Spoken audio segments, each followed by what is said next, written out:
அருமையானவர்களே, கர்த்தருடைய பிள்ளைகளே, உங்களை இந்த காலை நேரத்தில் மெய்வார்த்தை மூலமாய் சந்திப்பதில் மிக்க சந்தோஷம் அடைகிறேன். இன்றைக்கு ஒரு சந்தேகத்தை தான் நான் விளக்க வந்திருக்கிறேன். பாருங்க, இன்னைக்கு இன்ஸ்டாகிராமில், யூடியூப்ல, வாட்ஸ்அப் ஸ்டேட்டஸில் பார்த்தீங்கன்னா எங்கே பார்த்தாலும் ஒரு சிலுவையை போட்டு அவர் நமக்காக அடிக்கப்பட்டார், ஜீவனை தந்தார், ரத்தம் சிந்தினார், பாவத்திலிருந்து விடுதலை தந்தார் அப்படின்னு அநேக வாசகங்களை நீங்க பார்க்க முற்படலாம். எங்க பார்த்தாலும் நிறைய இந்த மாதிரி வாக்கியங்களை பார்க்கலாம். இந்த இயேசு யார் அப்படின்னு நீங்க உள்ளத்தின் ஆழத்துல ஏதோ ஒரு ஓரத்துல ஒரு சந்தேகத்தோடு இருக்கலாம். இந்த இயேசு யார்? இதைத்தான் நான் விளக்க வந்திருக்கிறேன். சிலுவையில அன்பை காட்டி, சிலுவையில அடிக்கப்பட்டு, முள்முடி தாங்கி, அநேகரால குத்தப்பட்டு, அநேகரால அவமானத்திற்குள்ளாகி, தம்மை தாமே வெறுமையாக்கி, நமக்கு ஜீவனை தரும்படியாக நம்முடைய பாவங்களை, குற்றங்களை, அநியாயங்களை மன்னிக்கும் பொருளாக ஜீவாதார பலியாக வந்த இந்த இயேசு கிறிஸ்து யார் அப்படின்னு நீங்க கேட்கலாம். இப்படிதான் வேதாகமத்துல ஒரு புஸ்தகம் இருக்குது. மத்தேயு 21ஆம் அதிகாரம் 10ஆம் வசனம் 11ஆம் வசனத்துல அங்க இருந்த அந்த நகரத்தார் எல்லாரும் கேட்டாங்களாம், அவர் மீது ஆச்சரியப்பட்டு இவர் யார் என்று கேட்டார்களாம். அப்போ அந்த கலிலேய நகரத்தார் சொன்னாங்களாம், இன்னொரு குரூப் சொன்னாங்களாம், இவர் தான் நசரேயன் ஆகிய நாசரேத்திலிருந்து வந்த இயேசு கிறிஸ்து தீர்க்கதரிசி என்று சொன்னார்களாம். புரியும்படியாக நாம பார்க்க வேண்டும் என்றால், யார் இந்த இயேசு கிறிஸ்து என்று நீங்களும் கேட்கிற வேளையில இயேசு யார் என்று இந்த செய்தி உங்களுக்கு விளக்க போகிறது. வெளிப்படுத்தின விசேஷம் என்று வேதாகமத்துல கடைசியாக இருக்கிற ஒரு புஸ்தகத்துல 1ஆம் அதிகாரத்துல 8ஆம் வசனத்துல வாக்கியம் இப்படியாக எழுதி வைக்கப்பட்டிருக்கிறது. அவர் ஆதியும் அந்தமும் ஆனவர், அல்பாவும் ஒமேகாவுமானவர். யார் இந்த இயேசு கிறிஸ்து என்று நீங்க கேட்கிற நேரத்துல இந்த வசனம் சொல்லுது, அவர் தான் இந்த உலகத்தின் தோன்றுதலுக்கு முன்னே இருந்தவர். அவர் ஆதியும் அந்தமும் ஆனவராம், அவர் அல்பாவும் ஒமேகாவுமானவராம், அவர் தான் தொடங்கினவரும் முடிக்கிறவரும் ஆகிய இயேசு கிறிஸ்து என்று வெளிப்படுத்தின விசேஷத்துல சொல்லப்பட்டிருக்கிறது. அதுக்கு அடுத்தபடியாக 1 தீமோத்தேயு 3ஆம் அதிகாரம் 16ஆம் வசனம் என்கிற இந்த வசனத்துல அவர் எப்படி வந்தார் என்று நமக்கு சொல்லியிருக்கிறார்கள்.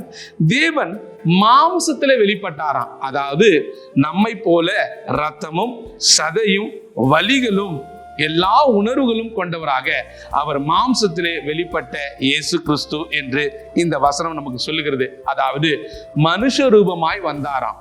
அதனாலே அவருக்கு நம்முடைய பாடுகள் எல்லாம் அறிந்திருக்கிறது. ஆமேன். நாம் படுகிற துன்பங்கள், துயரங்கள், தினசரி போராட்டங்கள் எல்லாம் அவரும் கடந்து வந்தார். மனுஷ ரூபமாய் வந்த ஒரு தெய்வம். அடுத்தபடியாக பார்ப்போமே ஆனில், யோவான் என்கிற புஸ்தகத்துல 1ஆம் அதிகாரம் 14ஆம் வசனத்துல அவர் வார்த்தையாக இருந்தாராம். அந்த வார்த்தை தேவனிடத்துல இருந்துதான், அந்த வார்த்தை தேவனா இருந்தது என்று யோவான் 1ஆம் அதிகாரத்திலிருந்து நாம வாசிக்க கேட்கலாம். அதிலும் இந்த யோவான் 1:14ஆம் வசனம், 1ஆம் அதிகாரம் 14ஆம் வசனத்துல இப்படியாக சொல்லப்பட்டிருக்கிறது, அந்த வார்த்தை தேவனாய் இருந்த அந்த வார்த்தை, தேவனிடத்தில் இருந்த அந்த வார்த்தை மாம்சமாகி நமக்குள்ளே வாசம் பண்ணுகிறாராம். இன்றைக்கு நீங்க இயேசு கிறிஸ்து யார் என்று கேட்கிற சகோதரிகளே, இயேசு கிறிஸ்து உங்கள் இருதயத்திலே அவர் வாசம் பண்ணுகிறவரா இருக்கிறார். இன்றைக்கு ஒருவேளை இந்த இயேசு கிறிஸ்து யார் என்று நீங்கள் கேட்டுக்கொண்டிருக்கிற இந்த நேரத்துல உங்களுடைய இருதயம் வெறுமையாய் காணப்படலாம். எல்லாரும் என்னை வெறுத்து ஒதுக்கினார்களே என்று யோசித்துக் கொண்டிருக்கிற உங்களுக்கு இயேசு கிறிஸ்து யார் என்பது இப்பொழுது விளங்கி இருக்கும். அவர் ஆதியும் அந்தமுமானவர், அல்பாவும் ஒமேகாவுமானவர். உலகங்கள் தோன்றுவதற்கு முன்பே அவர் சிங்காசனத்துல வீற்றிருந்தாராம். அந்த பெரிய கடவுள், அந்த மகா உன்னதமான தெய்வம் நமக்காய் இறங்கி வந்தார். இப்ப புரியுதுங்களா உங்களுக்கு? வாட்ஸ்அப்ல, இன்ஸ்டாகிராம்ல, யூடியூப்ல, ஸ்டேட்டஸ்ல எல்லாரும் இந்த சிலுவையை போட்டு அவர் நமக்காக அடிக்கப்பட்டார், அவர் நமக்காக நொறுக்கப்பட்டார், அவர் நமக்காக காயங்களை ஏற்றினார்னு சொல்றாங்கல்ல. எதற்காக சொல்றாங்கன்னா, அவர் மகா பெரிய தேவன் நமக்காக இறங்கி வந்தார். உங்களுக்காகவும் எனக்காகவும் அவர் இறங்கி வந்தார். பாவங்களை சுமந்தார், சாபங்களை மீட்டெடுத்தார். இன்றைக்கும் அவரிடத்துல வேண்டுவோம், நம்முடைய காரியங்களை அவரே வாய்க்க செய்வார். ஆண்டவரே, நம்ம நன்றியோடு துதிக்கிறோம். இயேசு யார் என்று அப்பா நாங்கள் கேட்டறிய கர்த்தர் இந்த சத்திய வார்த்தைகளை எங்கள் மத்தியிலே வைத்தீரே, அதற்காக நன்றியோடு துதிக்கிறோம்.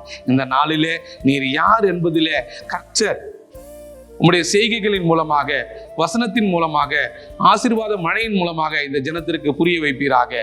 ஏக்கத்தோடு கண்டு அப்பா வாசித்து கொண்டிருக்கிற, கேட்டுக்கொண்டிருக்கிற அநேகருக்கு ஒரு ஏக்கத்தோடு கண்டும் கேட்டுக்கொண்டிருக்கிற அப்பா எங்களுடைய ஜனத்திற்கு நீரே பெரிய விடுதலையின் ஆவியானவர் இறங்கி பதில் தருவீராக. ஆமேன். கர்த்தர் தாமே இன்றைக்கு உங்களுக்கு எல்லா விதமான காரியத்தையும் ஆசீர்வாதமாய் முடிய செய்வாராக. ஆமேன். அருமையான சகோதர சகோதரிகளே, நீங்கள் இந்த மெய் வார்த்தை செய்திகளை தினந்தோறும் கேட்டு அதன் மூலமாய் ஆசீர்வதிக்கப்படுகிறீர்கள் என்பதை கர்த்தருக்குள் நான் விசுவாசிக்கிறேன். நீங்கள் பெற்ற நன்மைகளை எங்களுக்கு தெரிவிக்க மறவாதிருங்கள். கீழே கொடுக்கப்பட்டிருக்கிற அலைபேசி எண்களிலே நீங்கள் அழைத்து நீங்கள் பெற்ற நன்மைகளை சாட்சியாக எங்களுக்கு அறிவிக்கலாம். அது நீங்களும் நாங்களும் சேர்ந்து தேவனை மகிமைப்படுத்த உதவியாக இருக்கும். இன்றைய நாள் உங்களுக்கு நல்ல நாளாக அமைய கர்த்தருக்குள் நான் விசுவாசிக்கிறேன், ஸ்தோத்திரிக்கிறேன். God bless you.